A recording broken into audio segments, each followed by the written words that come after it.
Hello, hello. Good morning, good afternoon, good evening. Welcome to another week of the live stream. Good to see everybody here. Thanks for joining. Always fun to see where people are joining from on the map there. It's kind of blocked by my pile of videotapes that I've been slowly working through, but it's been a long project, but I'm making progress. As usual, if you have any questions, start your message with the letter Q. It makes it easier for me to see it on my screen here. And if you don't have any questions, then I'm just going to start rambling. So I hope you have questions. A couple things that I do want to make sure we talk about on the stream today. I think it was 2 weeks ago, some people had asked some questions about PTZ cameras, and I said that I don't actually have any PTZ cameras in the studio. However, and then somebody mentioned that there was this pretty good deal on one from AVKANS, and turns out that the morning before that stream, I hadn't read my email yet, but at like 2 a.m., they had actually emailed me asking if they could send me one of the cameras. So there it is. It is now here and it's up and running, and I set it up, and we can play around with it and see how it looks. I think it'll be kind of fun. I have a close-up of it here, and it is all controllable from Companion. I can push buttons now on my Stream Deck and make it move to presets. I can just make it slowly pan up and down, side to side, zoom in and out. So yeah, that'll be fun. We can play around with that in a minute. So yes, thanks for the question, Matt. Oh, Noel says Yellowbox Ultra Update 274 works perfectly.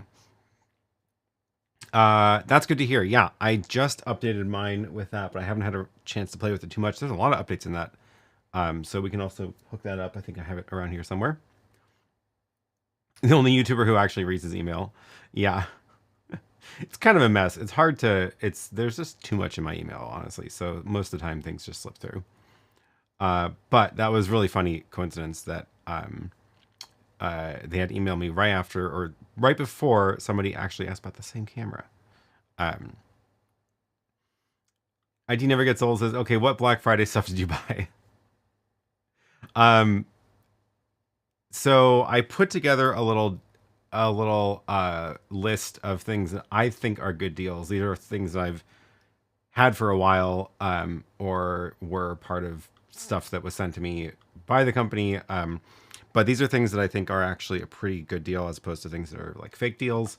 I went through most of these last week, so I'm not going to go through it again. You can go to last week's stream and take a look at more of these things. But yeah, these are still pretty good deals going on. Probably will end tomorrow. As far as what did I actually buy, not a lot of stuff. Let's see if there's anything in particular that, well, I bought a lot of stuff that was coincidentally on sale, but not necessarily something that I bought because Black Friday.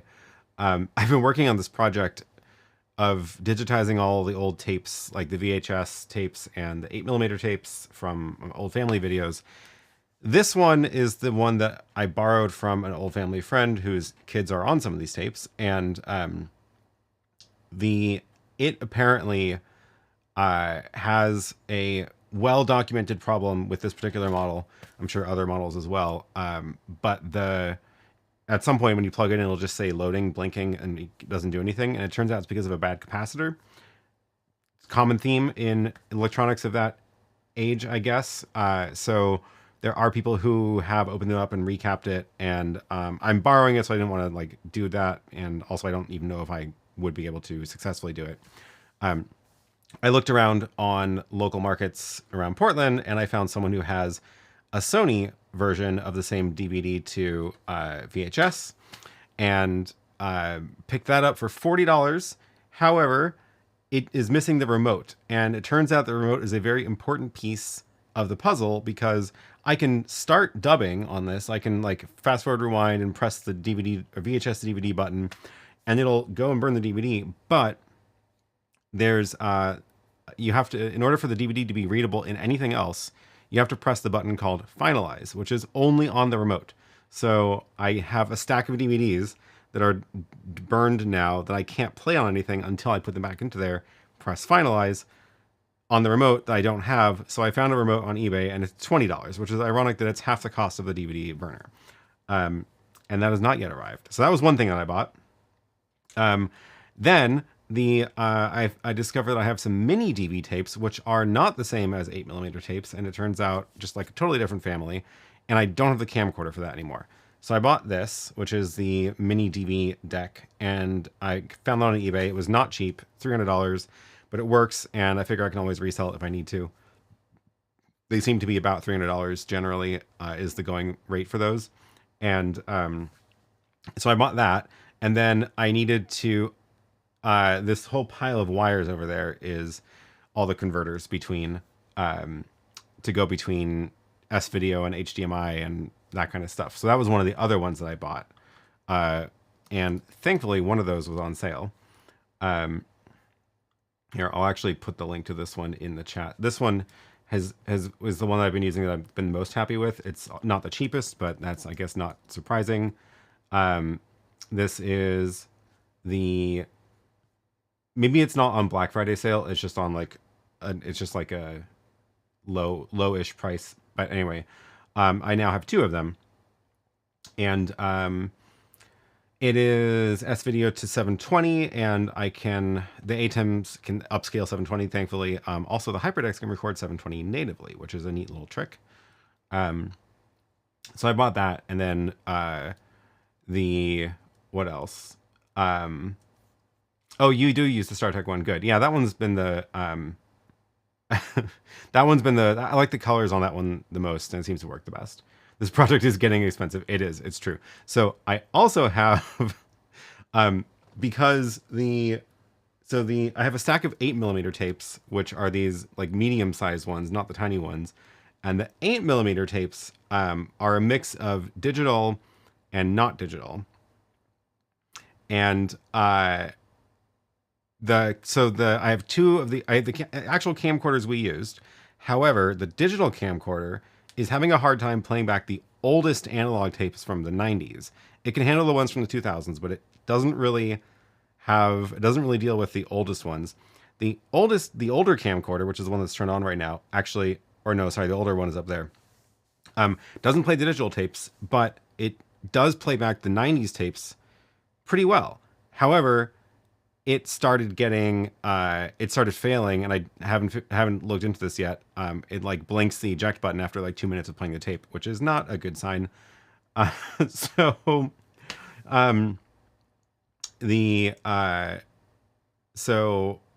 I was like, okay, I don't know what this problem is. I don't trust that camera totally. So I also bought an 8mm VCR, and that was, I think, also $300 or something. Maybe it was $200. This is getting expensive. So I bought that. Arriving soon, not here yet. It's going to live on top of this one, and then I'll be able to. Hopefully, that one will work, and I can play back all the 8mm tapes, because I still have a ton of them. And yeah, the 90s ones are the rough. So that's mostly what I bought. Oh, and then, right, the 8mm VCR, they almost don't exist for the US market, but they do exist for the Japanese market. However, that means that they are built to work with 100 volts rather than 120 volts like we use in the US. And sometimes, at least now, a lot of the modern electronics will just take whatever. They have their own voltage converter inside, and they'll take anything from 100 to 240, and they can deal with it. It's always marked on the back what the input voltage is. This one is marked as exactly 100 volts, not 100 to 120 or 100 to 240. So I suspect that it will not work with it'll probably sort of work, or like weird things will happen, or it'll break fast if I plug it into 120 volts. So I didn't want to risk it. So I had to buy a step down converter, 120 to 100 volts, for this as well. And that is on Cyber Monday deal, coincidentally, which is nice because, yeah. So this is the 120 to 100 volt converter. I'm just going to drop in the US Amazon link because nobody out. If you're outside the US, you probably don't care about this because you'll need a 240 anyway. But it looks like this. And it's only $58. I figure it's not the worst thing to have around for random things anyway. So yeah, that's, and then the other thing that I bought was the house is getting closer, and I now need to buy all the light fixtures for it, and we're not quite ready to install them, but any day now. So a bunch of the stores are having Black Friday deals, and I figured this is a good chance to buy light fixtures, which are hundreds to thousands of dollars, and 10% or 20% off of that is a good chunk of change. So if I buy it now instead of next week, I will actually save some money. So that's my list. I need to make a history gear corner in the studio. I do. Yeah. Yeah. What will happen to all this after the project is done? I don't know. It's not like I'm pretty happy with this. All told, is still going to be under $1,000 for all this gear. So that's not too bad. I'm okay. I think I'm okay with like keeping all this stuff. If it's under $1,000, I don't need to sell it to get that back. If it was like 5,000, I would try to resell it again, but it's not too bad. I might be able to do some interesting things with it. I can, because now I can record onto 8mm. I have the camcorders. I can, or not mini DV, not 8mm. I'll be able to record at 8mm soon. That one's VHS. Figure I can do some fun, use it for videos. Maybe I can like run some tapes through it and get some fun glitch effects out of it. I don't know. I can always like, I actually got another converter that just showed up this morning, which is HDMI to S video instead of the other way around. So I can actually feed video into these things. So we'll see. We will see. Okay. Let me see what is going on in the chat here. There's so much Black Friday and Cyber Monday YouTube videos out there, especially for streamer gear. I decided to not do one this year, mostly because I didn't have time, and also because, I don't know, I just can't handle it. Michael says, my gym has a clock that can only be adjusted with a remote. It's also lost. First world problem, yeah. Lily's Good Influence is showing. Yeah, I didn't go nuts on Black Friday except for light fixtures for the house, but those had to be bought anyway.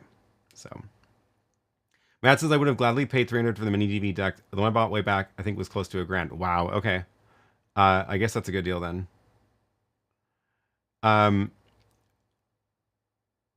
Is the StarTech converter better than using the Elgato with S video and Composite? What's the Elgato converter? I don't actually know. Do they have do they just have their own capture card? It's probably fine. That one didn't show up when I was looking. This is, oh, this is like a is it this one that you're talking about? Is it like, because it's a full-on capture box for the computer. Again, my goal here was to avoid using the computer if at all possible. So all these things are just like, these go straight into the HyperDecks now. The one workflow thing that I changed, which I compared to last week when I mentioned this, is the video output from these decks now goes straight into the HyperDeck. You can see this one's on 720p, and actually this one is 525 NTSC. I'm not actually recording that one was just for monitoring it, but this one is actually recording the 720 signal. I realized that since what I was recording was with the previous workflow was 1080 with black bars on the side, I am going to run those through a post-processing step to crop out the black and squish them down to 720 or less, because there's no reason to archive these in 1080. Just waste space. So since I am going to run those through a post-processing step anyway, I figured, well, why don't I just record straight to the hyperdeck instead of running it through the ATEM? Because that's just even less moving parts and less ways to accidentally make a mistake while I'm doing this. And then I can run multiple things in parallel without doing fancy routing, audio routing, because it's just HDMI straight into the hyperdeck. So that is, by doing that, I now have stretched out 720 files I'll need to post-process anyway, just to squish them. So no big deal. Like, I have to do a post-processing step anyway. Now the post-processing is to unsquish them or unstretch, I guess is what it's called, and transcode them down to a lower bit rate.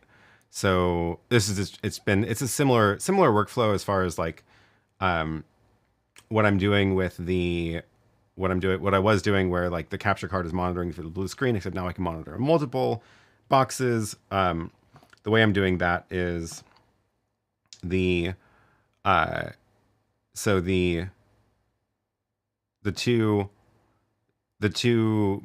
is the camcorder, one is the VHS player, and then I have my little CloudPod stats there, and I'm actually just using FFmpeg to grab a rectangle from one of the corners and look for the color in that small portion of the screen instead of the whole screen, and it works just fine.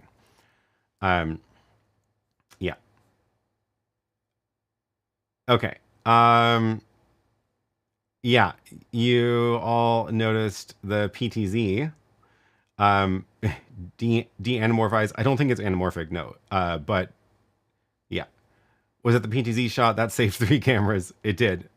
Yes, presets from the PTZ. Okay, so let me grab the link to this PTZ camera, and then we can talk about it, because I've been having fun with it. So this one is the model number is not in the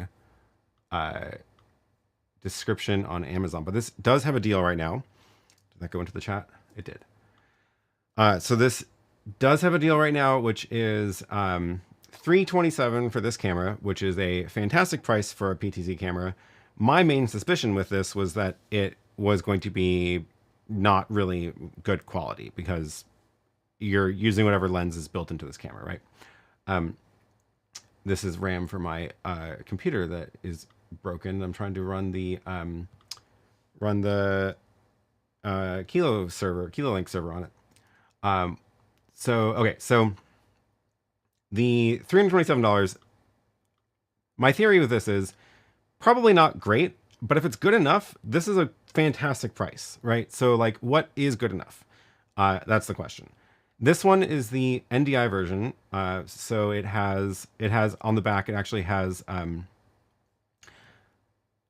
HDMI out, SDI out, and Ethernet. And it doesn't say PoE, but it is PoE. So I've powered it from the network switch as well. And so for mine, I have 2 cables going to it. One's SDI, one's the Ethernet, and that's it. I don't need the power supply. And I can get a video feed off of it over NDI or SDI for the ATEM. And so my question was, is this good enough? And we are going to find out. So looked pretty darn good. Not as good as $2,500 camera, but pretty good. Right. So that's my theory. Is it good enough for the price, which is a good price? I'm happy with that price. So I can show you what I have now, because I have all these presets. So this is the feed from the camera showing my Stream Deck, and this is my Stream Deck page that I created for the camera. So this is moving it right, moving it left, moving it up and down, zoom in and out. And 20x zoom is actually a really good amount of zoom. Looks like it's too close to focus actually on that. That's funny. So yeah. And then here's all the presets.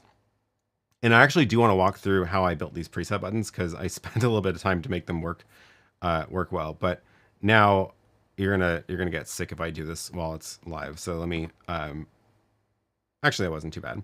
So now I can show you all of the different things in the studio. I have the teleprompter, I have the stream deck down here.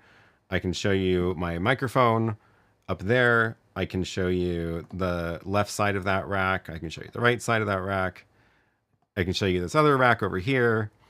I can show you the little monitor I have for chat messages, which is so that if I'm like using the ATEM thing and I'm showing you something on the screen, I can still keep an eye on what's going on in the chat. I have a shot of the calendar on the wall, which is behind to my right. And yeah, I think this is actually like the picture looks fine to me, right? It's like it's definitely not the same quality as like here's my other shot from the BGH1. I think the colors in this look better, but it's not bad. It's not like the PTZ camera.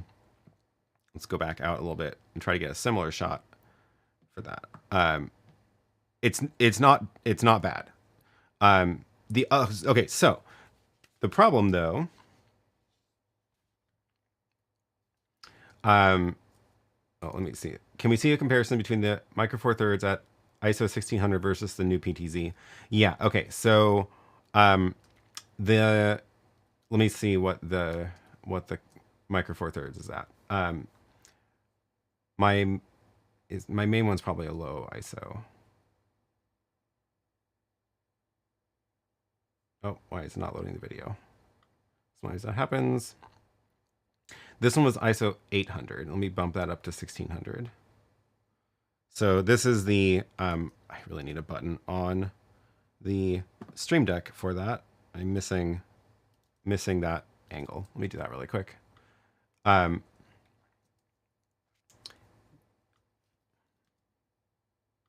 So I just want a little bit.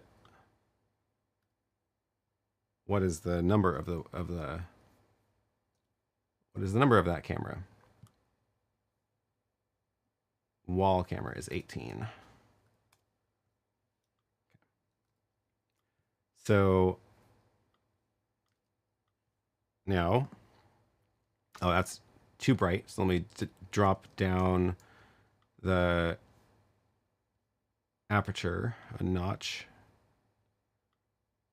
Okay, so out of the box, the PTZ camera didn't look like this. So let me show you what it looked like out of the box. Okay, so what I'm going to do is I'm going to actually, oh wait, I need it up on the TV so I can see it. And then, so now it's on the TV so I can see that camera. And then I'm going to go like this so that I'm on camera. And then we're going to play around with the settings. So there's actually a whole bunch of settings in the menu for this. So let me go cut over to that. So now you're looking at the actual PTZ camera, but the cool thing is I can show the menu on the screen. So there are a bunch of settings in here to adjust the picture quality. Let me get a little bit. Oh, once the menu's up, the control doesn't work. That's funny.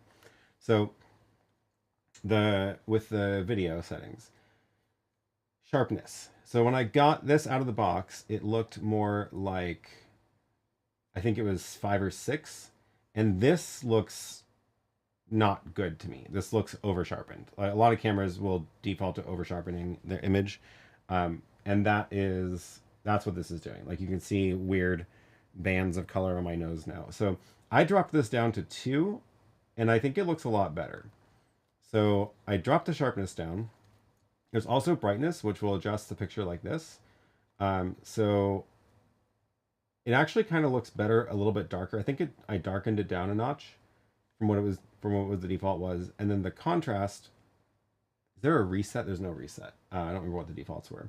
So you can imagine that the contrast is easy to go too sharp or hard, and easy to go too soft also. So I'm just using the remote to do this. So I think it's also hard for me to tell because this is on the TV, which also does its own processing of the image. But I think this looks pretty good. Maybe this is actually a little bit too much. Okay, and then let's go back to exposure. There is a setting in here for shutter priority versus auto. So this is full auto, and the problem with full auto is that it'll adjust the shutter speed in addition to the other, like the aperture. And if it adjusts the shutter speed too high, you'll get weird flickering. So I like to use shutter priority where I can lock the shutter speed at 1/60th. So if I go, for example, if I go up too high, then it's going to look choppy, right? So I want the shutter speed to be 1/60 because my show is at 30 frames a second, and now it's smooth motion blur. So we can get that. I didn't want to go full manual. If I was in like a studio, or like not this kind of, like a set. If I was like doing a conference or something, I probably would go full manual just so that I can lock the exposure exactly so that I know exactly what it's going to look like, even if the lighting in the room changes. But for my purposes here, I like shutter priority because it'll auto adjust the exposure when I point this at a screen versus at my face. There's also color settings. So white balance, indoor, outdoor, auto. So I had it set to indoor, and I think it looks fine. There's options for pan, tilt, zoom, speed, when you're loading presets, how fast is it going to move between them, things like that. And yeah, so the main thing I wanted to show you there was the sharpness, because the sharpness setting, I think, is the thing that made it look the most like a much better camera. So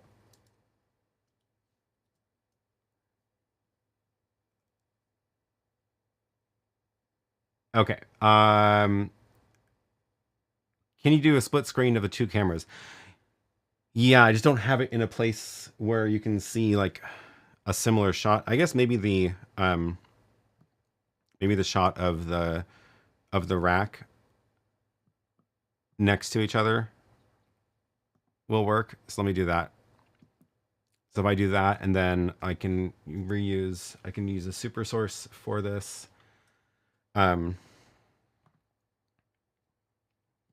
Let me just build this in SuperSource 2 really quick. So let's get rid of boxes 3 and 4. And box 2 is going to be the PTZ camera. And box 1 is the wall camera. It's not exactly the same shot, but it's at least looking at the same thing. We'll put those in the middle. So that looks like this. So the BGH1 is on the left, the PTZ is on the right, so I can zoom that in. And I think once you adjust those settings, it looks decent. Like certainly good enough for a lot of things for the price, right?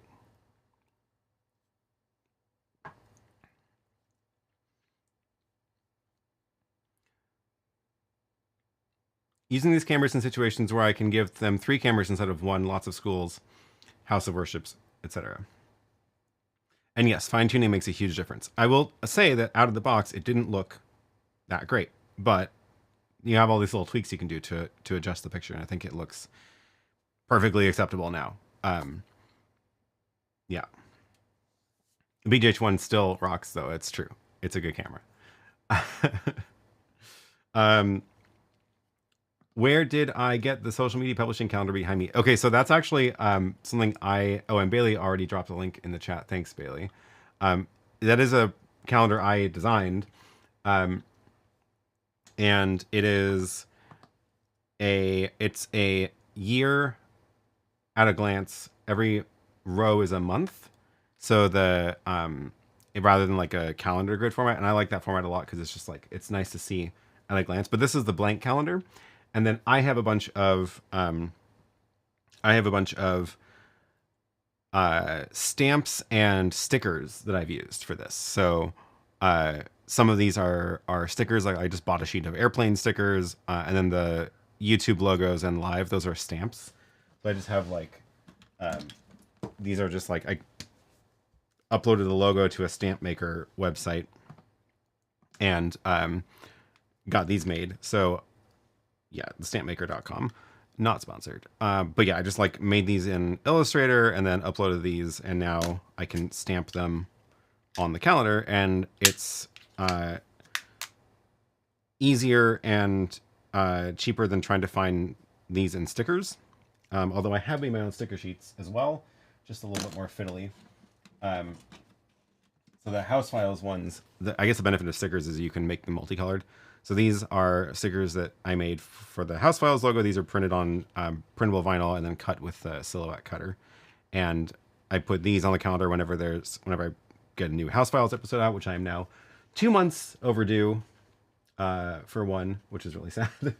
And then I made a long time ago, I made a sticker sheet with subscriber numbers to track milestones of subscribers. You can see I've got goals. I have another sheet that goes up to 100 and past. Gonna be a while, so this will last a while. I made this like I think when I hit 10K subscribers, and then I also made a sheet of stickers for the 100 Days project, the 100 Days of Music project. So every time I get a song, publish a video on that channel, I get a sticker. This one I didn't cut at the right depth, so they're hard to take out. So I put one of those on the wall for that. It's fun. I like that format for calendars. Anyway, if you want the calendar, you can find it at that shop. And this is the NDI feed from that camera brought into the Director Mini. Is it just NDI or does it have other protocols? So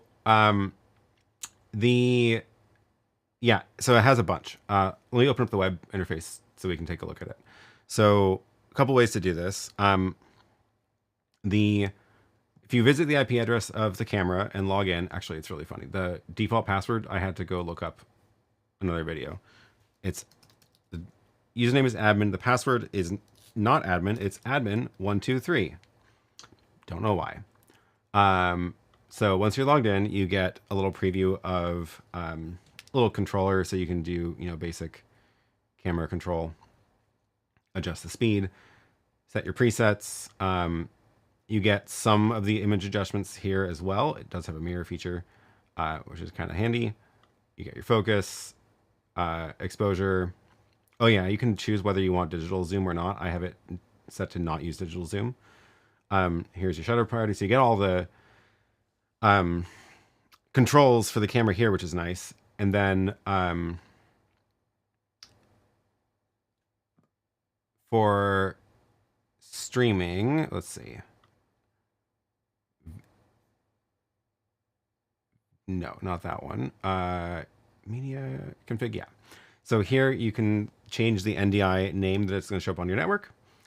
And you can stream to, it looks like, 2 RTMP locations, and it also has RTSP. So yeah, a few different options for getting video out over the network, which is nice. Plus, of course, the HDMI, SDI, and USB output with the physical ports. Control protocol, this one took me a while to figure out how to make this work with Companion.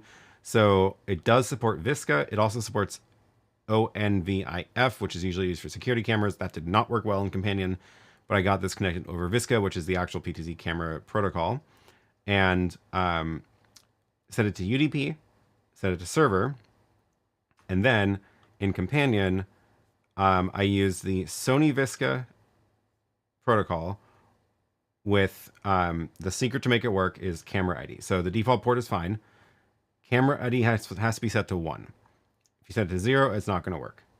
That I had to go ask the support that question. So you're welcome. Camera ID 1, and then it works just fine with Companion.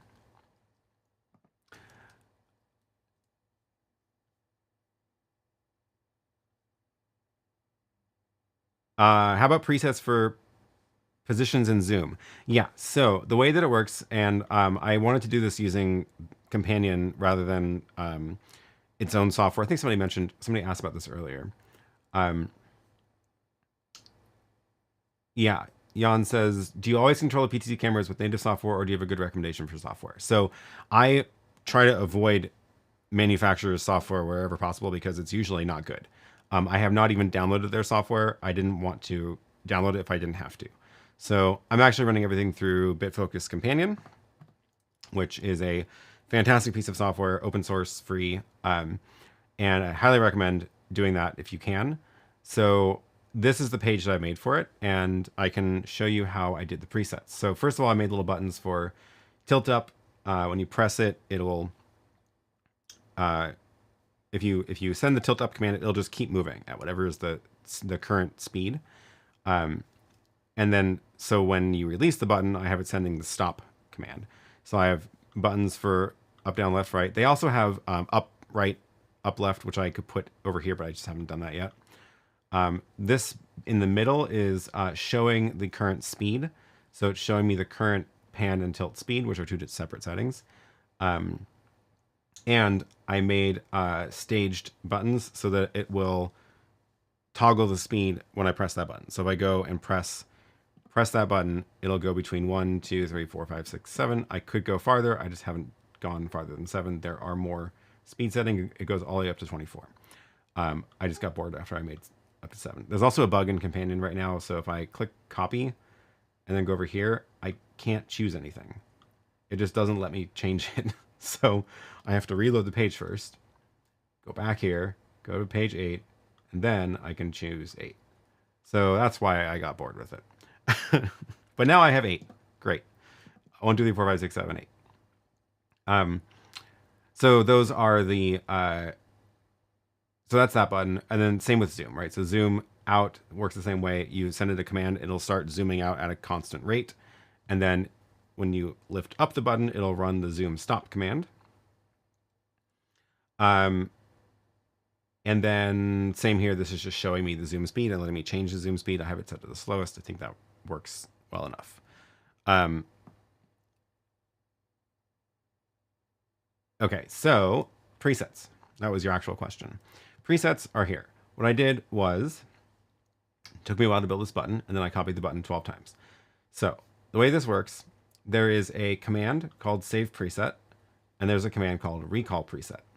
So I want a button to be able to, let's say I just started with numbers and everything, preset 12. So how I want this to work is if I press the button, it will recall that preset, right? Straightforward. So I just tap the button, boom, camera moves somewhere, right? Moves to that location.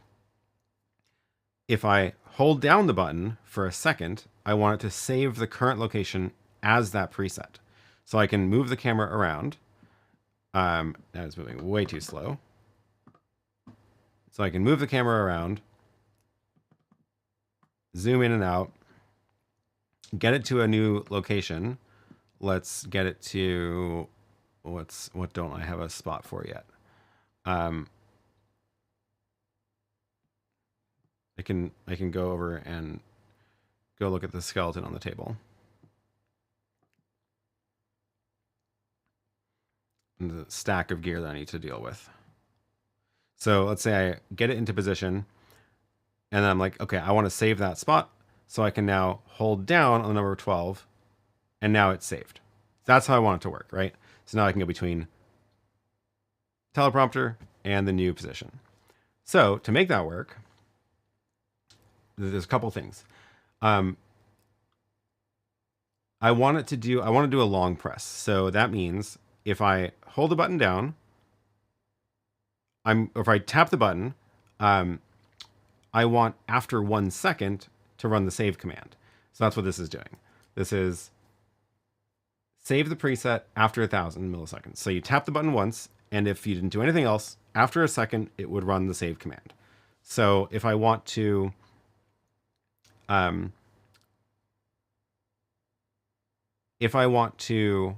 recall the preset, I'm going to make it run when I lift off the button, which feels pretty much the same as pressing the button. If you just do a short press, it'll recall the preset. The trick is, in order to not save the override every time and not save the preset every time you press the button, I have a delay here. And when you lift off your finger, it's going to cancel that pending action. That makes sense? So if as soon as I lift off my finger, it's going to cancel the timer that's going to save the command. So press the button, start the timer, I lift off my finger, it cancels the timer, and we never get to a full second to actually run the save command. I had to slightly tweak the delays here, which are, I don't want to recall immediately after I lift off. I need to delay that just a hair, and I can't remember exactly why now. This one needed to be run after that. So I need to run the recall delayed and then wait a tiny bit longer and then abort any other delays. And then in order to show me what's going on, I have it set to set the background color to this yellow, which indicates to me that the save command has been run. So after 1,000 milliseconds, it runs the save command. It also changes the background color of the button, so I know it's been saved. And if I lift off, it's going to turn the background color black. So the way this looks, let me go back to the Stream Deck and show you the actual Stream Deck in action. If I hold down on this, you'll see it turn yellow after a second. And now I know that this position is saved there. And there's a little green arrow, which is showing me that there's a delayed action. A delay running. And if I go back to there and go back to 11, it'll jump back. And that's how I was able to very quickly then create all these buttons once I copy and pasted. Once I made this set, I then copy pasted it to all these buttons and then changed the preset number. And I could keep going. There's slots for 64, I guess. Also, I might be able to make this work a little bit. I might be able to build this page faster if I was using variables in here. I just haven't quite figured out how that would work, and this seems to be working fine.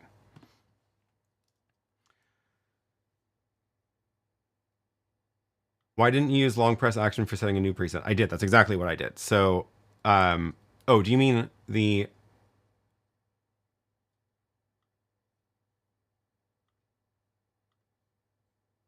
No, there's no... Oh, right. There is a thing in Companion, which is duration groups, where you can create groups that run after delays. It's a new feature in Companion. I haven't done too much with it yet, which is why I didn't use it. This seems to be working fine.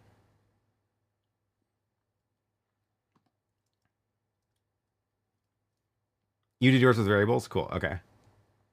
Middle controls, Companion pages take a similar approach with a save and recall. You can see the color difference on the super source where you have your background. Let's get that back to,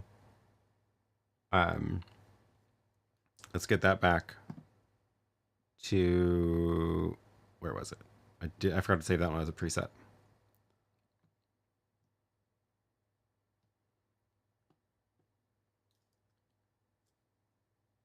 Did I not quite do the right color balance right here? Okay.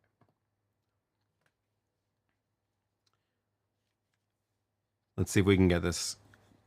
It actually looks a little bit dark. I wonder if I went a little bit too... well, we're on shutter priority, which is fine. Oh, it's really hard to see with all the distracting stuff in the background. Oops. I forgot that the pan right, pan left buttons turn into menu navigation when the menu is open.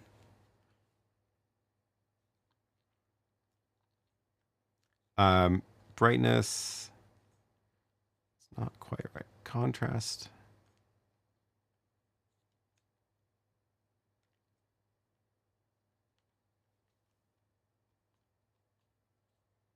Just different gamma modes. Which one looks the best? It's really hard to tell.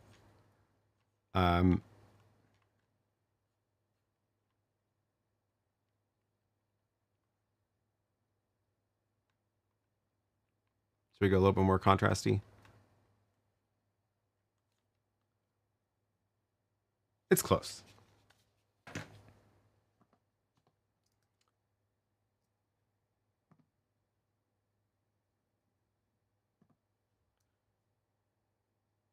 It's more red on the PTZ camera, where it's more orange on the BGH1.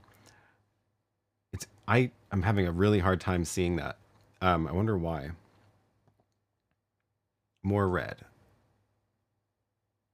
There are finer color adjustments we can do. There was this. We can do hue shifts.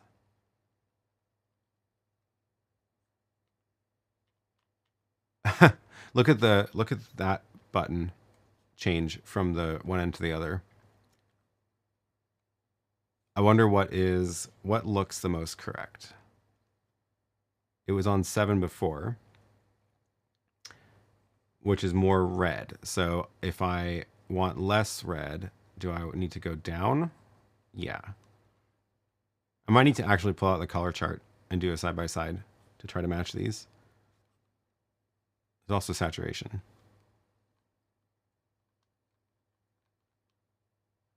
What happens if I go all the way down to 0?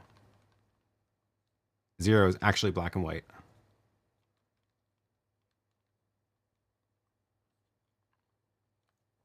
Yeah. Well, good news is there's lots of color options. Gwen says, so if you hold longer than 100 milliseconds with save command run, I noticed abort delayed commands action set to 100 milliseconds. That's the thing that cancels the save state. If you hold longer than 100 milliseconds. So if I...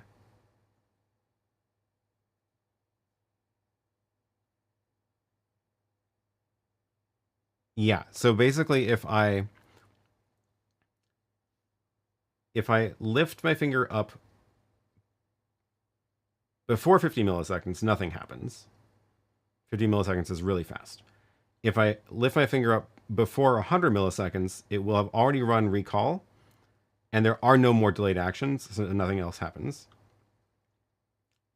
If I lift up my finger between 100 and 1,000 milliseconds, then it will recall the preset, and this will not run, which essentially means that if I do a short press, as long as it's less than a second, it'll be a recall.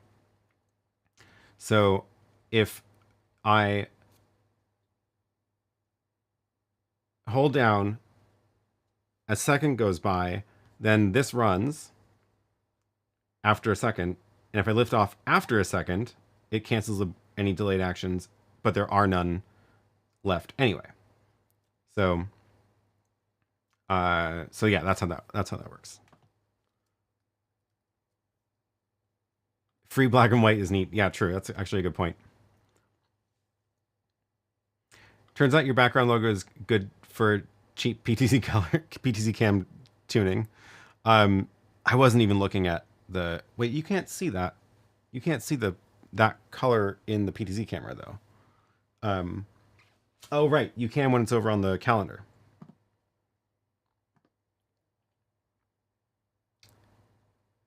Well, don't compare the TV color because the TV is doing its own funky things with the color.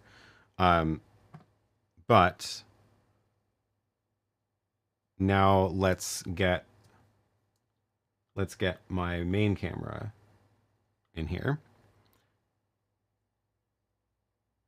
It's not quite a fair comparison because this part is much darker than that part because the light is right in the back there. This picture just looks a little bit more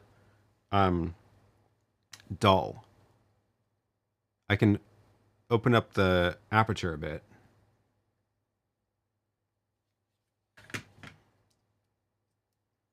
The super source background. But where are you seeing the super source background in the PTZ camera? I don't follow.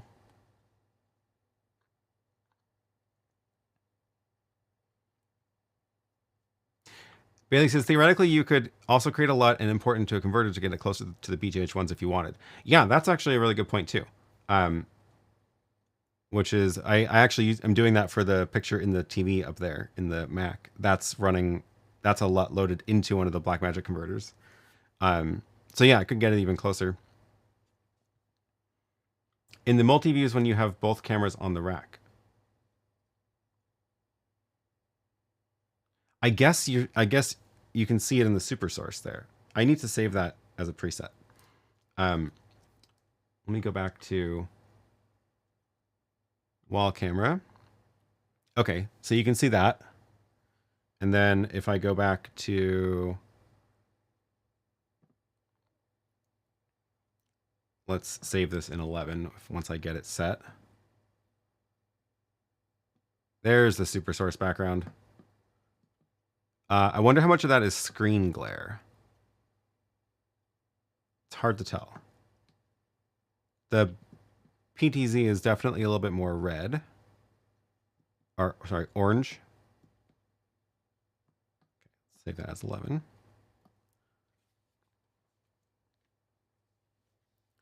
So what happens if I tweak?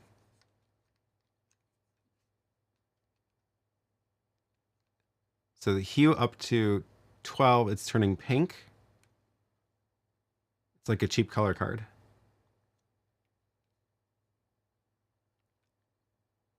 That is close. That's with hue is set to what? I can't read it. 8? That's really close.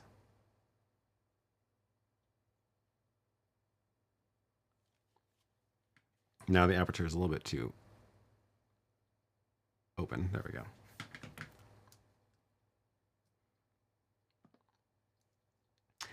Okay, let me see what else is going on in the chat. I like this being on the close-up of my Stream Deck.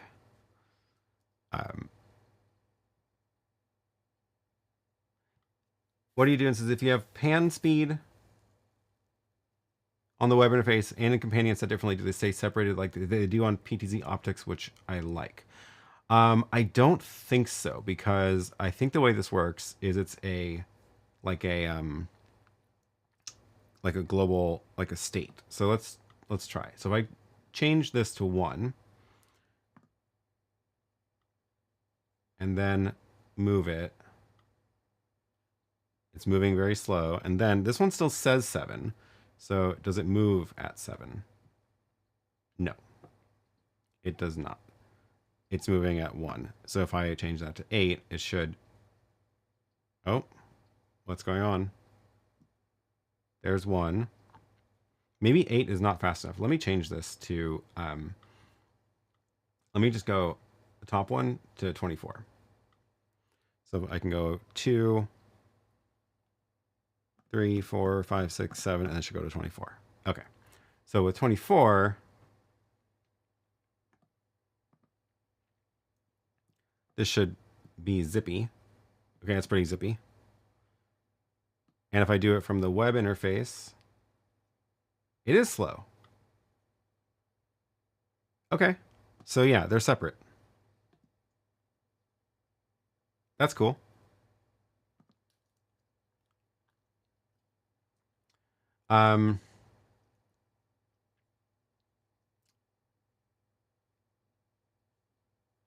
iEdit says, the same cameras can and will have different white balances in the same room according to their position and angle of light. That's also a good point. Can you read out the set speed from the camera? Yeah, that's what I have in the button here. So the button in the middle here is showing me the pan speed and tilt speed. but it is, when I change it from the web interface, this one doesn't change. So it's, I guess, the Visca speed.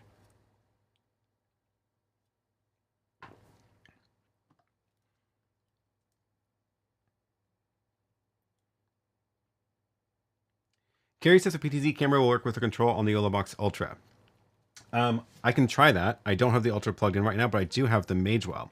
So what I did here was this is actually being brought in over NDI. So I just went into here, did new NDI, found it on the network, and then it just shows up. So it's bringing in the camera over NDI, and apparently the NDI feed can also send back PTZ commands, because as soon as I do this, I can open up the PTZ controller here, and this just works. And I didn't have to configure Visca or anything. This is also, interestingly, going pretty fast. So let me change the speed on Companion and see if it slows it down. Nope. Funny. It's like every integration has its own speed setting. So yeah, Companion is set to 7, but if I do it on the Director Mini, it's fast. And I don't have a speed setting on the Director Mini. But I can do zoom, I can do presets. I can actually, stop. I can go load presets, and they correspond to the same preset numbers that I created in Companion. So those are the 2 rack positions. There's the other rack. 4 is the chat monitor. 5 is the Stream Deck. 6 is the wall calendar. 7 is, I think, nothing. 8 is the mic. 9 is the other mic. So yeah, I can also store them, and I don't want to do that because it's, yeah. And then the focus works here as well. So I can do autofocus or manually change the focus, which is pretty cool. And that just worked. So I assume it's going to work just fine over with the Olabox as well. Maybe one of the triangle bars on the right is speed. No, that is the, this one is zoom and this one is focus. I like how the focus one is just slightly blurry. Notice the joystick icon in the multi-view quicker access to the controls. Yeah, so the you can also, with the Director Mini, you can also change what icons you want here. And I have the joystick here, which then opens up the same screen. So the difference, though, is that I think if I'm on a different camera, then the icon disappeared because this doesn't have PTZ controls. So I can still change this one by long pressing and opening that up. And interesting. You can't tell. How do we get out? There it is. I need to actually stream this to something to show, but I'm almost certain that, oh yeah, here's what I can do. Let me do video settings. External screen. If I say clean program, now I'm looking at the, I can bring that into, I can bring it into a little box somewhere I have. Yeah. Oh, that's way too big. And that was what I was using to squish the video. Okay, so there's the program feed from the Director Mini. And what I want to show you is I can adjust the PTZ here without changing it what's on program. So I can do my camera adjustments here, get this into position, get out of here, and now I can cut over to it. That was what I wanted to show you. Is so this is just here for whatever camera is on program. Yeah.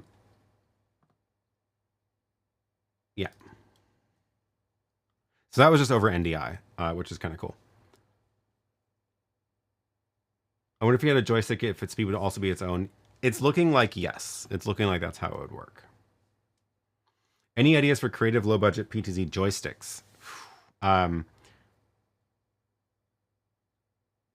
if you actually want an actual joystick, not just the buttons, because I feel like Companion is not too bad, but it's not a joystick. So I don't know. I haven't really thought about that too much. They do sell one. I actually don't know how much it is. They offer to send it to me as well. But I don't have it here. They do have, how much is it? They do have their own little controller. Big controller, actually. That's maybe more overkill than I want. It's more than the camera, but it can even pull in the video feed from the camera, which I guess is cool. Yeah, that's a lot more than just. I wonder if there's if anybody knows of one, feel free to drop it in the chat. If there's like a cheap PTZ controller that's like just the joystick and the zoom buttons, maybe memory buttons, but maybe not as thorough as that. Use a PlayStation controller. You could probably hook something up like that. Yeah. Haven't tried that, but maybe I will. Sometimes you can use game controllers as PTZ joysticks. Yeah, I might have to try that. Mike says, did you say the camera is $329? It's $590 in Amazon UK. Oh wow, that's quite a difference. Maybe it's on sale right now. It's like on their Black Friday discount. Maybe that's only in the US. Still not a bad price for a PTZ camera though.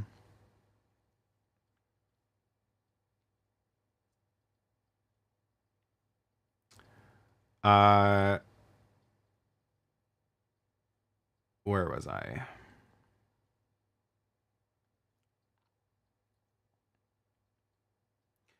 Again, I think this points out if you fine tune even these cheap PTZs, you can get good results. Yeah, I think that's my conclusion. This is certainly good enough for like what I need it for here, which is not terribly fancy. But now, like, I'm just excited that I can show you the different parts of the studio now. Like, I can quickly be like, oh, look, let's take a look at the Stream Deck, and now I can show you my teleprompter up there.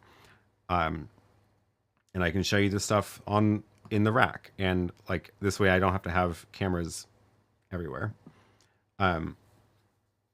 Creative Kingdom Media says you can use a game controller for PTZ with NDI. I might have to try that.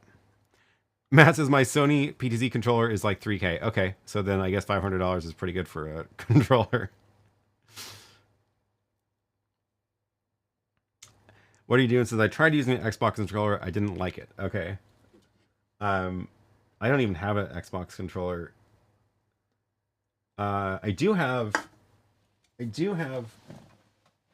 my Wii controller, which I actually bought without having a Wii. I bought it a long time ago, as you can imagine. I don't even remember what port this is on the bottom.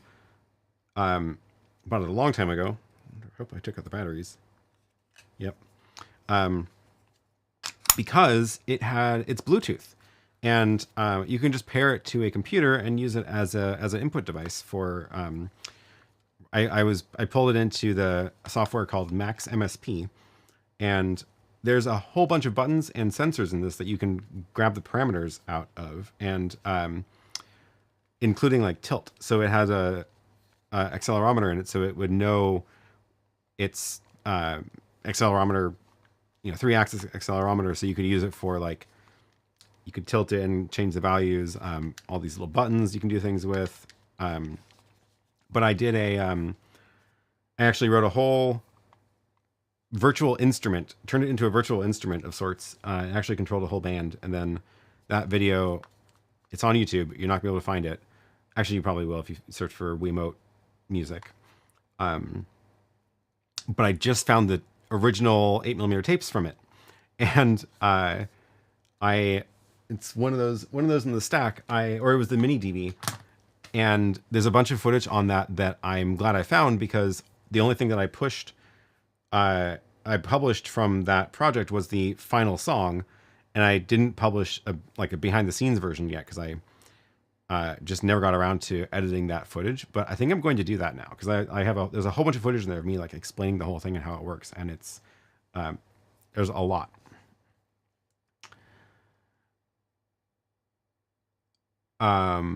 Yeah, okay. Cool. Let me take a look at the chat. Don't forget to put a Q in front of your message if you have a question. Otherwise, it will get lost. Anyway, it'd be kind of fun to turn this into a PTZ controller. I could like move the camera around like that. Could probably do it.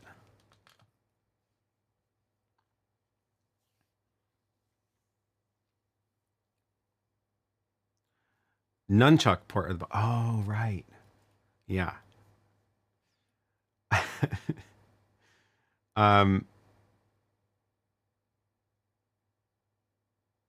Oh, here's a question from Ray. I tried to use my iPhone 14 as an NDI phone last night for my event.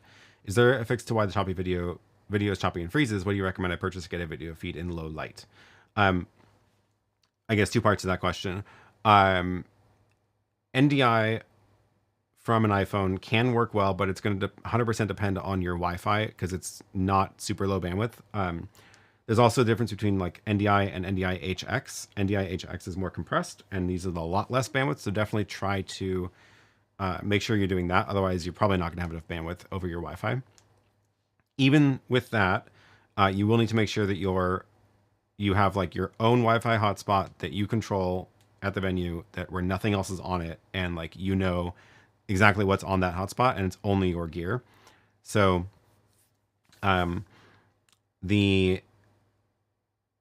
so that's the first thing. NDI-HX, make sure you have your own Wi-Fi. The iPhone is definitely good in low light, and it's going to be hard to find a camera that does as well. But there are, but some of the like mirrorless cameras can do almost just as well as an iPhone in low light. If you want those to be wireless, then you'll need a wireless transmitter. So I don't know how important that is to you as well. Hopefully that gives you some ideas, though. And he says, I'm switching from HDMI to SDI. Should I get an ATEM Extreme SDI or just converters? This is how it goes. There's some point where you hit a threshold where you're like, yeah, it makes more sense to be in SDI land at this point. You will almost certainly have some things that you still need to be HDMI. But I would do a quick list of like how many things are you bringing in over SDI versus HDMI, and if it is only one or two HDMI, which I suspect it is, like a computer and maybe like one camera, get converters for those. But the other big reason to get the ATEM Extreme SDI is that you get more outputs. It has 4 SDI outputs instead of just 2 HDMI outputs. And that's super, super useful because then you can run like one SDI out to a backup recorder, another SDI out to a projector, another SDI out for your multi-view, and then you have one left for fun, like confidence monitor or whatever it is, right? So that's really powerful. Oh yeah, and Matt says, GoStream Duet. If you don't need 8 channels of video, then the GoStream Duet is a much, much, much cheaper option than the Extreme SDI. So the GoStream Duet, especially right now, it's still on Black Friday. Let me go drop the link. It's still got a good Black Friday deal. GoStream Duet. This is the one that has 4 SDI inputs and 4 HDMI inputs. You can't use all of them at the same time, but you can choose which of the 4 channels you want SDI or HDMI, which is a nice trick. So, and that one has 2 HDMI outputs. So, then you can do output to a recorder or streamer or streaming encoder, and you still get multi-view. Everything is HDMI on my workflow, just that price tag. What do you mean? Oh, and you don't stream from the ATEM, you use a live view. So you definitely need one output for that encoder then.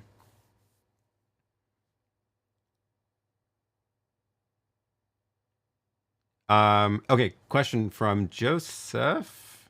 Hello from Czech Republic. I have a question for starting a live stream is better ATEM Extreme, ISO plus Rodecaster Duo or Rodecaster Video. Definitely take a look. So you'll definitely want to take a look at my videos of getting started with the Rodecaster video, because it is I would say much, much, much easier to get started with. Um, if you're coming from like no background in this, you will have more success with the Rodecaster Video than an ATEM of any kind of ATEM. You can do more things with the ATEM Extreme ISO. Well, actually, maybe not necessarily even more. There's just very different things you can do with the ATEM Extreme ISO. And the Extreme has a lot more inputs than the Rodecaster, but it will take you longer to learn the ATEM, guaranteed. So the other nice thing about the Rodecaster, so the Rodecaster Duo is, I think, a good idea in any case. Especially if you need the physical knobs for control of volume of the different channels. And the Rodecaster Duo will work with the ATEM Extreme ISO, so you can bring the audio into that way, which is gives you more control over and more options for audio then. And if you're using the Rodecaster Duo and the Rodecaster Video, you can connect them over USB, and then you get a nice digital connection between them too.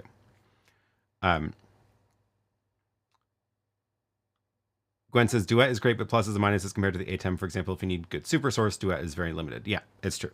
The super source options on the Extreme, ATEM Mini Extreme, are much, much more flexible.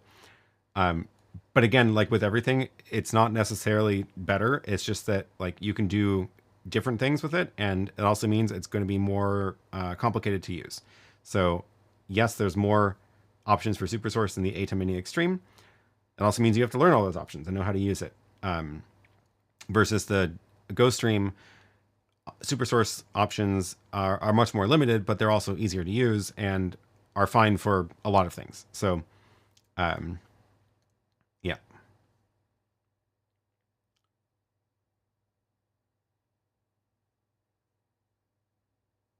Speaking of Roadcasters, new driver support for them to allow you to map application sound to the faders like a Go XLR. Oh, that's super cool.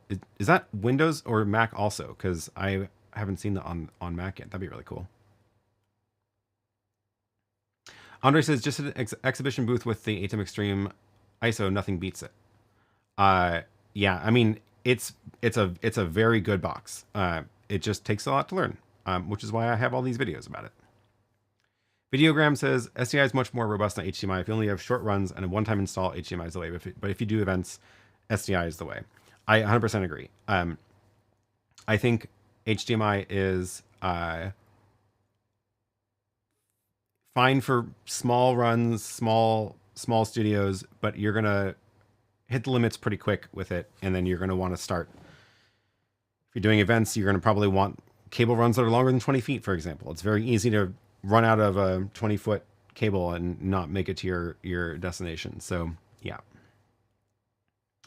Windows and Mac released this morning. Okay. But still a little bit limited on Mac. I haven't installed it yet. I should do that. That's exciting. That's good news.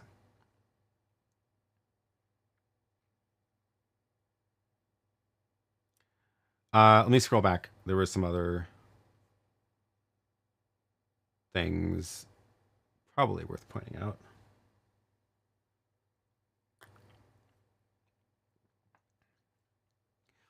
All this from asking about affordable PTZ 2 weeks ago. Amazing. Yeah, it was quite a coincidence. Oh yeah, I have a couple 100-foot fiber HDMI, but they cost more and get damaged faster. Absolutely. I wouldn't. Fiber HDMI is super, super cool, and I used it at the event that I just did because I was using the Rodecaster Video, mostly because I wanted to test the Rodecaster Video in a real setting. So SDI would have been annoying because I would have had converters at both ends of everything. I guess the cameras had SDI out, so I only need one converter. But anyway, I used fiber HDMI because I only needed 2 or 3 long runs, and I had the cables, and they weren't in use in my studio anymore, which is nice. So very cool, very useful. I am definitely worried about how long they will last if I was doing that all the time. Like a lot of setup and spinning, cabling them, coiling them up, and then transporting them. People accidentally stepping on them.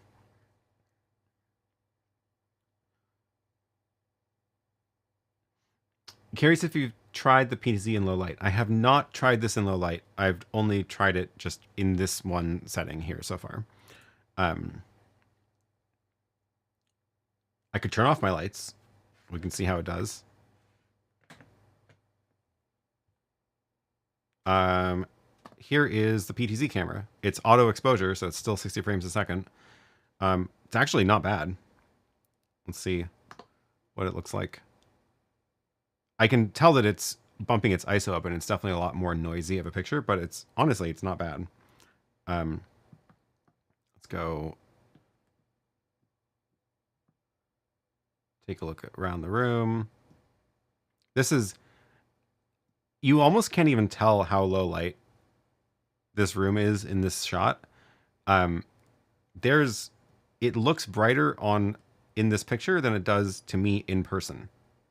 So that's a good sign. Like, I mean, you can kind of tell how blown out the screen is, right? Because it's trying to compensate for everything else. This picture looks brighter than what I am looking at. So it's usable. And this, I'm not going to say this is a crisp picture anymore, but it's usable. It's actually, I'm actually really surprised at how well that one is looking. We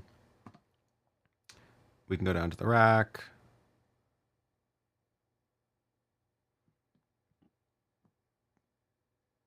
We can even go look at the iPad. Yeah. Yeah, this desk looks brighter on the picture than it does to my eyes. So it's usable. Looks great. Decent. It will degrade. Yeah, I can see more noise, but all cameras do that. So can we see the PTZ with the internal denoise off? Does it have an internal? Let's see. Video.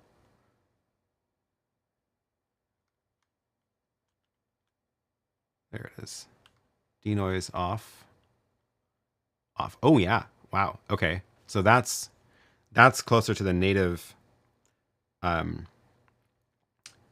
That's like closer to what the sensor is getting.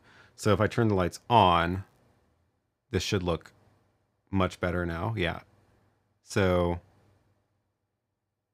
oh yeah, I can see it. I can see it dancing though. So if I turn the denoise back on, it does clean it up a lot. And then with the lights off, it's actually pretty good. If we go too much, it's going to look probably mushy. 5. Yeah, that's a little mushy. It probably doesn't look super great with the lights on either now. So it was, I think, 3. It's decent. Definitely usable.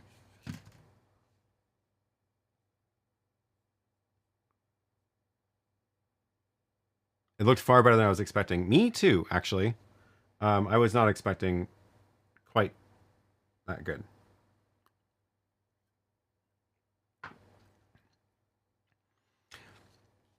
Eric says, not having a YouTube stream, I look at the AV cans and think this is not a potato cam. Better than any Logitech potato cam.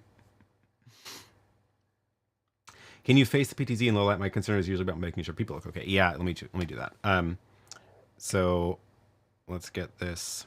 I wish I had it in front of me because it's awkward. Like, oops, the menu is open. It's awkward having to turn around. Let me zoom out.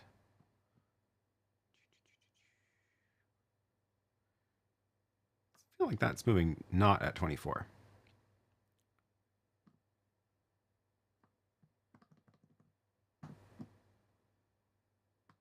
Huh.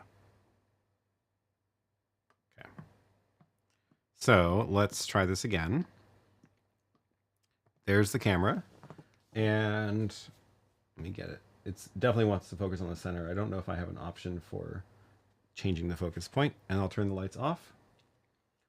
And oh, I've got that screen in the background, which is not super great. Let's move over here.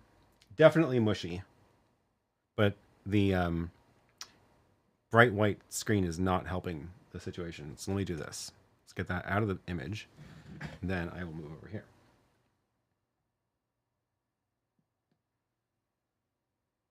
Is it focused on me? Picture on the TV looks pretty bad, but I can't tell if that's the TV doing some extra processing. It's okay. Tell me what you think. This is how dark it is to my other cameras now.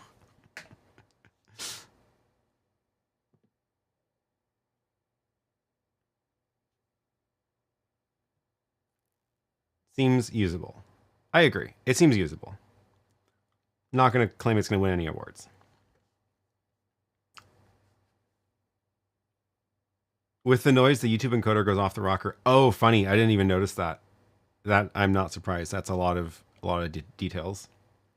Do I use the Ultimate 12? Occasionally. I haven't done too many things with it, but my goal with it was I wanted a way to I just wanted a permanent setup for green screen in here, and I have the green screen on the floor back there that I can pull up, and I would like to get it tuned a little bit better, but I wanted to be able to actually use it regularly, and haven't quite spent the time to tune it yet. I think I need a little bit more light in here for the screen, but it's getting there.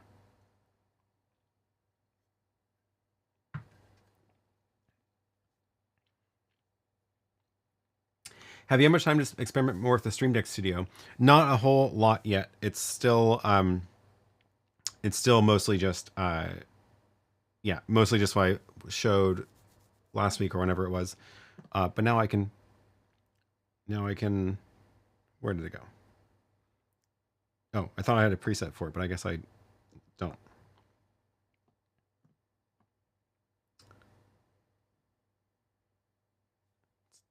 This seems like it's moving slower. What is going on? Interesting. It is moving slower. If I go back to the web page and change it to 7, then it goes faster. So there is something about the setting in the web page that affects the values here, because that's 7 on the companion, but if I change the web page to 1, then oh nope, now it's the same.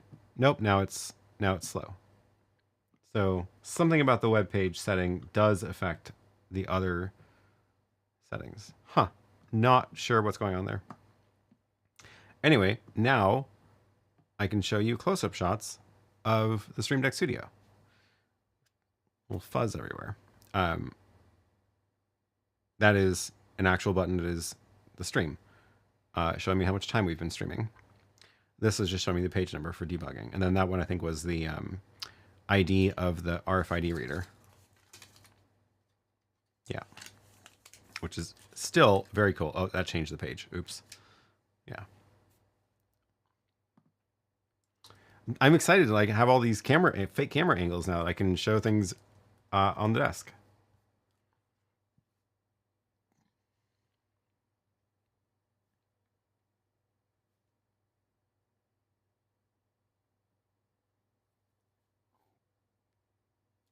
Gwen says for Canon PTZ, the game control works through their software, but not browser control. Might be similar, probably, yeah. Or you need some sort of like game controller to Visca converter thing or something. I don't know. Matt says totally off topic, but Yellowbox 284 released was to 20% of the user base, but I think they're pushing out to everybody on Monday. Oh, interesting. Okay, cool. So you'll be getting that. Hopefully everybody will be getting that soon. Question from earlier. I can't any experience controlling Samsung TVs with Companion. I can't get it to work no matter what I try. No, so that is a Samsung TV. I got it because it's the slim one. I theoretically have it connected to Home Assistant, but it seems to just fall off all the time, so it's not very usable. I suspect it's the same problem as the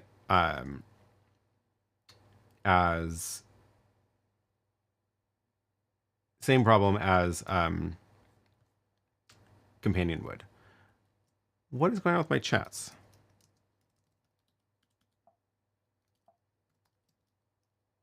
Uh-oh. I gotta interesting error in my chat import script that is now blocking everything. What is it? Oh, no. Import chat. Interesting. The chat's died.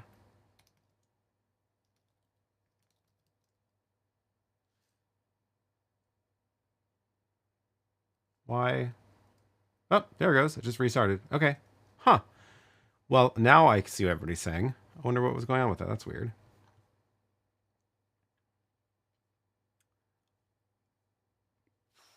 Okay, scrolling back. Weird. Definitely would worry about autofocus performance, yes. I'm curious what you've experienced in terms of support. I know it's biased on their behalf responding to you, but I find the biggest problem with budget-friendly options is the support. I don't know. I did email the regular support for this, but I CC'd the person who sent it to me, so I don't know if that was. But I think, yeah, I don't know. I know she was asking her tech support also, like, so I don't know if that was me getting priority support or not, but they do have support. To me, unless IT never gets old, says, to me, unless you need a battery-powered camera, these are much better value than the OBSBot Tail Air. I think I would agree. I mean, the battery is like the key thing for the OBSBot cameras, in my opinion. That's like the thing that makes it super useful. The biggest difference is that the OBSBot doesn't have optical zoom. So this has an actual optical zoom, so the zoom is actually decent quality. Studio lighting torture test, yeah. All my presets turn on autofocus, move the camera, then lock focus after a few seconds. I didn't even do anything with that. All of these presets, autofocus is on the whole time, so you can see it. You can see it working. If I go between this and like a close-up, actually that wasn't too bad. The autofocus is pretty fast.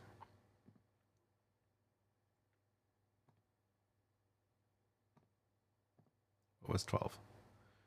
Yeah, it's actually pretty fast.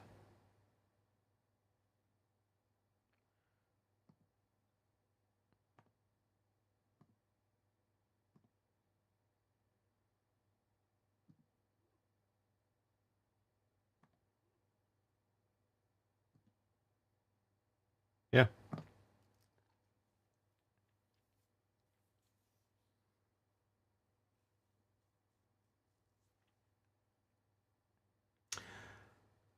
Is it maybe that the web page overrides the others, but the others don't override the web page? That could be what's going on. Hard to tell. You may have all those angles, but the PTZ can't track you. That's the killer feature of middle control and DJI LiDAR. True, yes, but I also don't move around in here, so I don't need it to track me. Was that a 14-inch Pro Art display for the chat? No, it's not. It's way smaller than that. This little thing. Let me see if I can find the link to that, actually. It is... Let's see if it's... let's see if it is still here. It is 8.8 inches.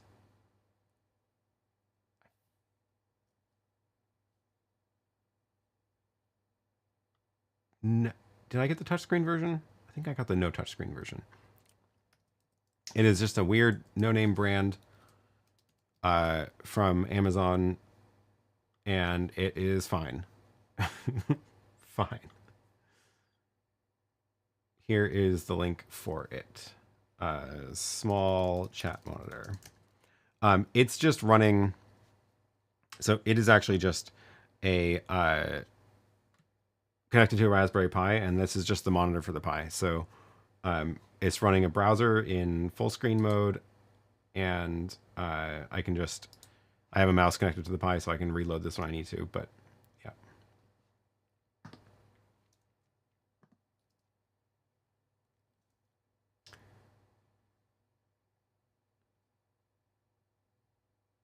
I find it interesting that the NDI HX logo is larger than their actual logo. That can't be a licensing thing. That is an interesting point. It is giant NDI HX logo on the side. No idea what that's about. Do I know what version? I don't. Let's see if there's anything in the manual about it.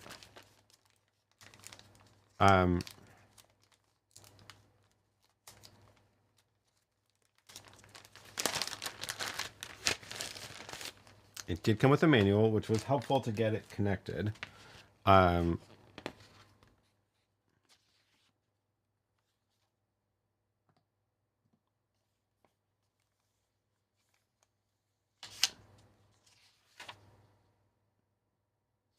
That is incorrect.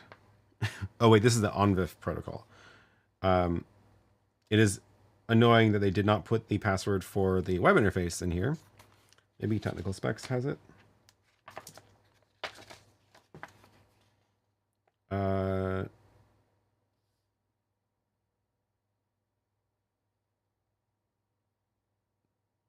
There's no mention of NDI even here. Interesting. I wonder why. Maybe this is like, this might be the manual for the whole family of cameras, and this is the NDI model, but they have a non-NDI model also. Oh well. No idea.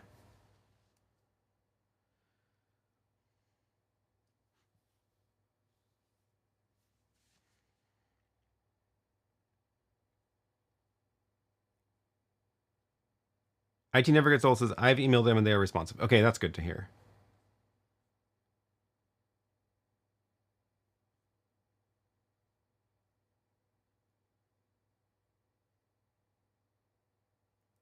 Where was I? If I'd known about these, I would have not got the tail air, but before I'm doing it in my office, the tail air does fine. I need the PTZ for my Africa project. Yeah, I think the battery is well, actually the size of the OBSBot cameras is better. This is not super small. I don't know. It's not super obvious how big it is from this shot, but it's like, that's my hand. It's like, it's pretty big, right? The base is like, I don't know, 8 inches or something, 7 or 8 inches. So not small. The OBSBot, I think I have one here. I do. For comparison, is that. So I think that's another reason that you might prefer the OBSBot. It is significantly smaller, but no optical zoom. Looks like the old Cisco conference room cameras. It really does. I don't know if that's just because it's the same case that everybody uses for those or what, but yeah. And yeah, tail air is better if you need tracking. I saw a mention actually of some of, I don't know if it's this one or if it's a different model. They mentioned auto tracking. This one also NDI.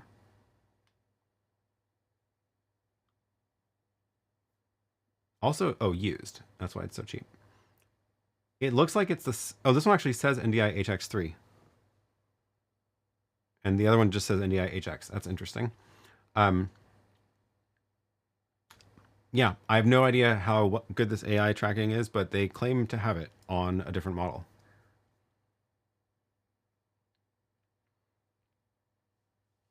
Oh yeah, you can see the size based on the Duo next to it. That is a good point. It's chunky. It's definitely a big camera. They are new at that price on Amazon too. Oh, interesting. Okay.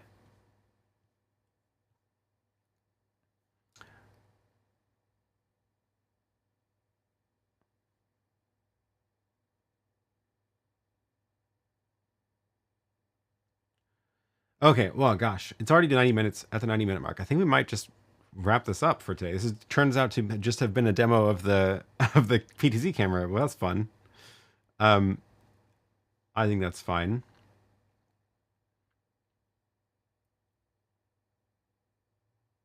Oh yeah. This is a good point. Although the OBSBot cameras have a similar feature. So the if you have PoE, plug it directly into Ethernet on the AVKANS camera, and OBSBot needs power of some sort. It has a USB port on it, but you can also get their separate USB to Ethernet adapter, and then their Ethernet adapter also supports PoE. So you can do the OBS-Bot with just the two cables, the Ethernet and HDMI also.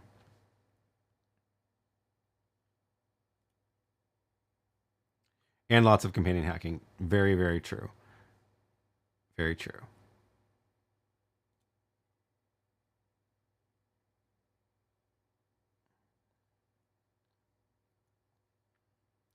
Naresh says, best way to do multi-camera replay in live streams. So, I mean, this is a whole topic by itself with no quick answers. There's expensive options, there's free options, there's free but hacky options. Then there's things like the YOLO box that has replay built in, which are obviously less flexible than the professional versions, but a lot easier to use and cheaper. So a lot of different ways to do it, but yeah.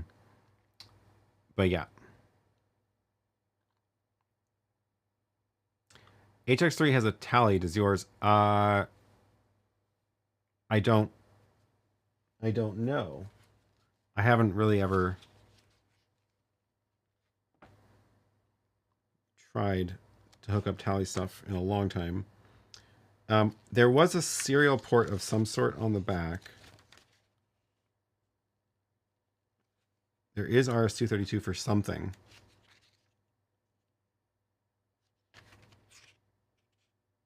Oh, there's also little dip switches just at the video format. That would have been good to...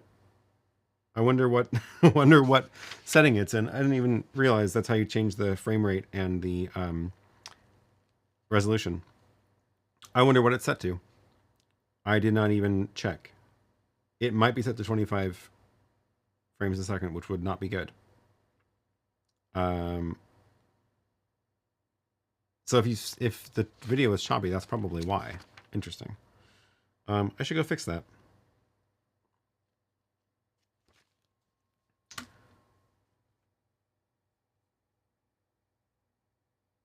Likely triggered by NDI tally, so it should light up when you use the Magewell. Oh, that's a thought. I don't see it changing. So there's a red light, and it's not on air right now on the Magewell, and now it is, but I don't see it changing. So I guess no.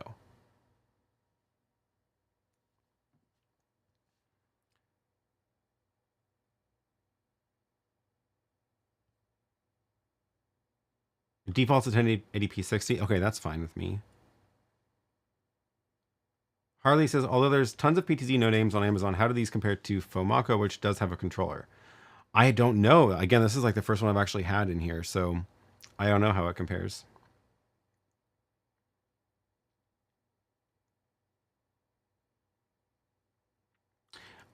Thanks. I'll order one, test it out, see what kind of deal I can get for 15 of them. 15 of them. Wow. I just did a 4-camera deploy of the Canon CRN700. Very impressed. That one's expensive, right? Canon CRN, what'd you say? N700.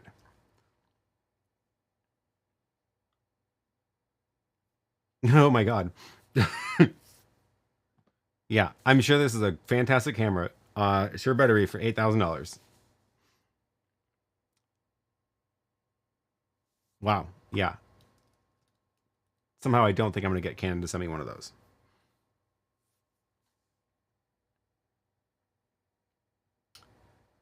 Eric says, I'm so pleased to see random manufacturers releasing new things with usable quality video for reasonable prices. I agree.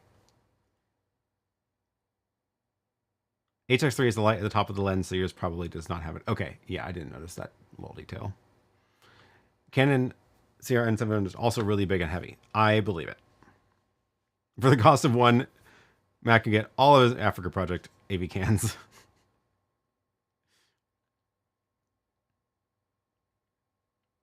Heck, for 327, I would move IDE SCSI jumpers to get the correct resolution. Yeah. Oh, Gwen hates dip switches. I like them. I think they're Better than having to like download an app to change settings.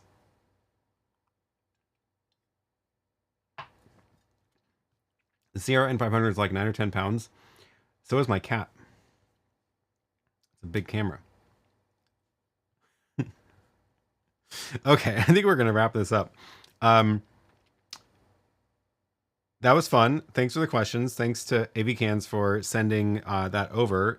Super fun to be able to check this out and put it to the test. Pretty good deal for the price, honestly. So that's always fun. I hope you enjoyed it. Please use my affiliate links if you do buy one. That always helps support the channel. Also give this stream a thumbs up and don't forget to subscribe and hit the bell, even though it mostly does nothing. Dip switches are hard to change and not always clear what they do. That's true, but hopefully there's little markings on it. 9 or 10 pounds is not much for a cat. I know, she's a very small cat. Matt says we're setting up 5 streaming centers in 5 separate countries. That's a very cool project. Yeah. I am using, everything in here is now SDI. Well, most things in here are SDI. So very low latency with SDI, which is the other nice thing. Essentially 0, actually, from as far as the SDI link is concerned. Imagine the affiliate payout when Matt buys 15 of them. It's a chunk. Affiliate revenue is no joke. It helps more than you might think, and it's a free way that you can support people that you like their content without having to spend extra money other than the thing you're buying. So like, definitely pay attention to like when you're making large purchases. The affiliate revenue can be anywhere from like 3 to 10% depending on what you're buying in the deal. So if you're buying something that's $1,000 and you use an affiliate link, it can actually give the person $50 like pretty regularly. So it's not nothing. Like, please definitely use affiliate links, not just mine, but like one thing you can do is like, if you are like, I feel like I want to support Tom Buck today, go find one of his videos, follow a link in his description, and then go buy something on Amazon or B&H or whatever. So just a little Black Friday tip.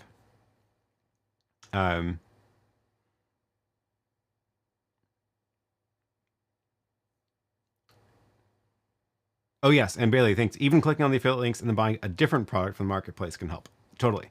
Usually the way it works is the affiliate links will cookie your browser, and then anything you buy for the next maybe day, depends on the store, will be credited to that affiliate link. So it's a great way to support creators you want to support. Okay, we're gonna wrap this up. Been almost 2 hours now. Thanks for all the questions. Thanks again to AVKANS for sending that over, and thanks to all of you for continuing to support the channel. Thanks to the extreme supporters of the channel, Larry and Marson, and thanks to all of the other channel members. Again, if you are a channel member, make sure that you follow the link in YouTube to find the members only Discord, which is where we can keep in touch throughout the week, and you can see what I'm up to and where I'm going and adventures I will be going on. I'm going somewhere this week. Short trip, thankfully. But yeah, otherwise, we'll be back here same time, same place next week for another stream. You can leave comments down below of things you want me to test out, or post in the Discord if you want me to test out any particular gear. Last Black Friday plug is I will drop a link to the PK1 stands. Again, those have a 30% off right now with the code BF2024. Link is in the chat. And yeah, if you are interested in audio gear, Matt is pointing out that Curtis starts in 10 minutes, Curtis Judd. So go search for him on YouTube and join his stream if you want to dive deep into the world of audio. And see you all again next week. Thanks, and talk to you later. Bye.